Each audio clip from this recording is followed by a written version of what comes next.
mo labay nga kini uingon sa usa ka pagbantay sa gabi. Subad, ug Ginoo una kami sa imong gugma, ug mag-awit kami sa kalipay. Tudluoy kami sa matarong nga pag-isip sa among mga adlaw aron makatabot kami o binaadman sa kasintason. Balik na o Ginoo kanus pa. Kaluy ang imong mga sunugon. Diba?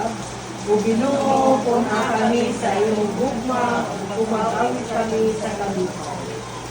Sa kaadlawon kung kami sa imong kaluoy aron mo tinggit kami tungod sa kasadya o kalipay sa tanan namong mga adlaw.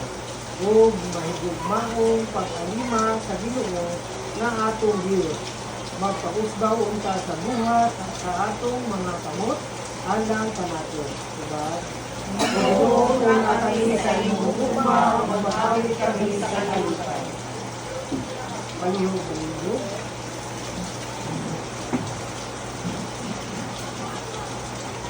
Daygon ta ang Ginoong Dios sa tanang mga binuhat. Diba? Daygon ta ang Dios hangtod sa kahangturan. Daygon ta ang Dios hangtod sa kahangturan. Daygon ang Dios kinsa nag-umol kanato gikan sa abo ug mihuyop ug kinabuhi sa matag usa, diba? Daygon ta ang Dios hangtod sa kahangturan. kahangturan. Daygon ang Dios kinsa diha sa iyang dakong gugma ipadala sa iyang bugtong anak aron pabuwag kanato, diba? Daygon ang Dios hangtod sa kahangturan. Daygon ang Dios kinsa nagiya sa atong mga tunog subay sa maayong dalan, diba? Daygon ang Dios hangtod sa kahangturan. Daygon ang Dios ang Amahan, ang Anak ug ang Espiritu Santo, diba? Daygon ang Dios hangtod sa kahangturan.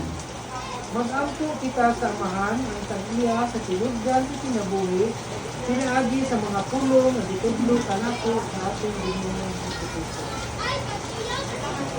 Ama namo anaka sa mga langit, pagdaygon ang imong ngalan. Umabot ka namo ang imong ginharian.